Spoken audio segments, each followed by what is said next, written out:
Last video I said that Everton will give us 3 points. Damn, this Everton make things so difficult.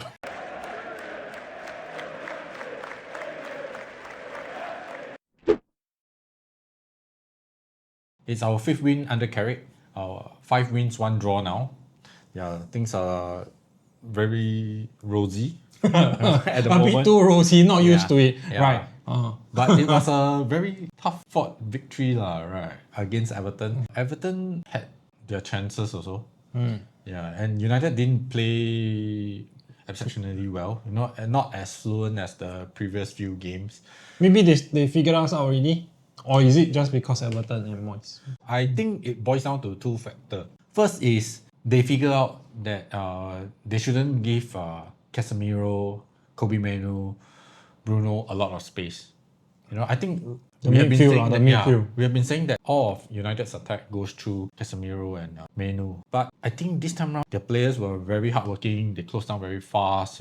They pressed high up, which was contrary to expectations because we expected David Moyes to take the West Ham approach to sit back, defend, soak it up and counter attack. It made us very uncomfortable. Made our back line very uncomfortable. We were losing the balls. Yeah, we kept returning possession only, So it was like we didn't build any momentum, they didn't allow us to go into any flow or rhythm. I think that was their game plan. The scrappier it is, the better it is for Everton.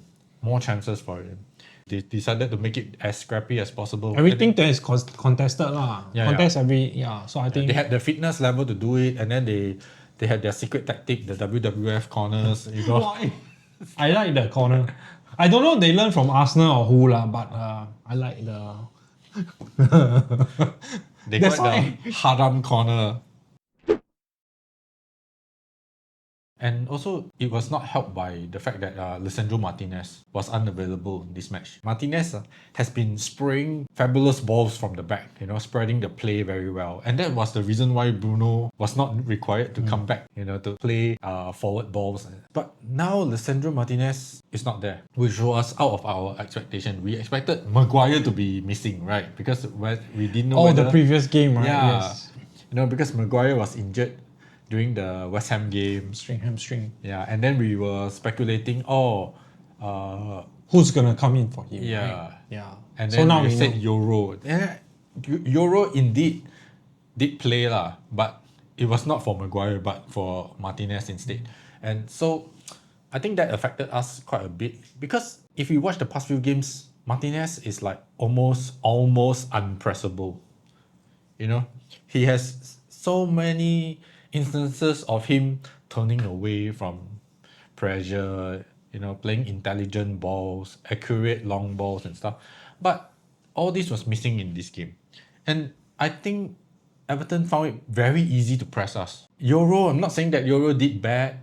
He did like what the defender should do, but I think offensive-wise, Euro didn't provide anything. It was like we were missing those kind of forward balls being played in those narrow channels to the midfield, to the attackers. I think their energy level is higher, more physical. So it's just clear what we are lacking.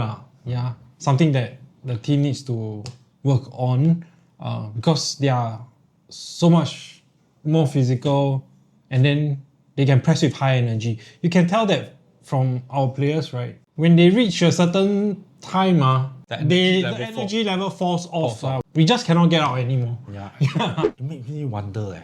It makes me wonder how come this is our first game in like 13 days.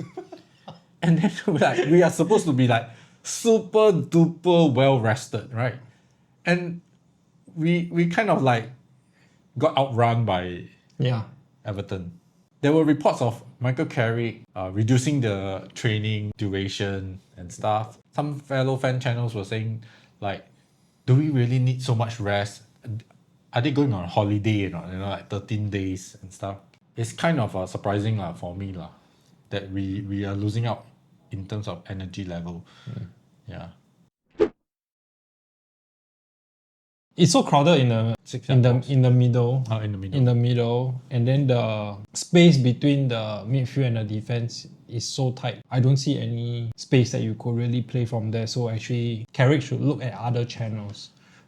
Maybe that should be part of the plan to improve. I think you mentioned this during the last match that we playing very narrowly, you know. Yeah. It's like all our players are like, yeah, very versatile. We can change a lot of positions and stuff now, right? But they are not really very out and out Specialized, wingers, yeah, kind correct. of, you know. So we actually really lack width.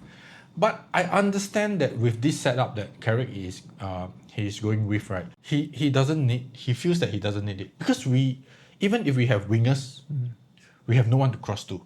Because Sesko is not starting. We have no out and out target man. I think that is a problem. Like we mentioned in the last video that we become very narrow. Smaller teams, you know, will just pack their penalty area, you know, and then we just won't have any space for Bruno to track some through ball in. I think there was one instance whereby there was a very good interchange of passes, you know, and then Bruno was free and then he chip crossed a ball in, but there was no one who could actually win a header, you know, against the Everton defenders, right? Because I think we The lost size-wise and aggressiveness-wise and everything. in the box lah. Yeah. We're talking about just in the box. Yeah, we just don't have the height to challenge for those sort of balls, you know. Tarkowski was like winning almost every area Header, goal. free one. Yeah, against Mbeumo. Maybe against- sometimes he don't even need to jump. He will just do Yeah. the body check and then the header Yeah. is. Carrick should be exploring starting Sesko lah. Sesko has proven that he has the pace. He has pace to burn. He totally left Tarkowski in the dirt. He was fresher, Yeah. but then, you know, he has the pace. He has shown that he has the pace. So, regardless of whether you want to play a counter-attacking style or you need a target man in the center, I think Sesko should be your go-to man. You know, in fact, the person who shouldn't change the most in the current United squad, I think should be Benjamin Sesko. He should be the focal point of all our attacks. Yeah, there's no centerpiece. Currently, our centerpiece is attacking midfielder, and a few of them. I don't know which one is the main lah, but Yeah, so we have no focal point. I mean, I just feel that, you know, you need height, you need size. He has height, he has size. Okay, you need pace. Now he show you he has pace. Okay, so why isn't Carrick starting him? I think he's giving him one season to adjust. Maybe next season, then he Next season adjust he won't be. and manage the KPI. Next season he might not even be the manager. So that's the thing. What he should be using him now.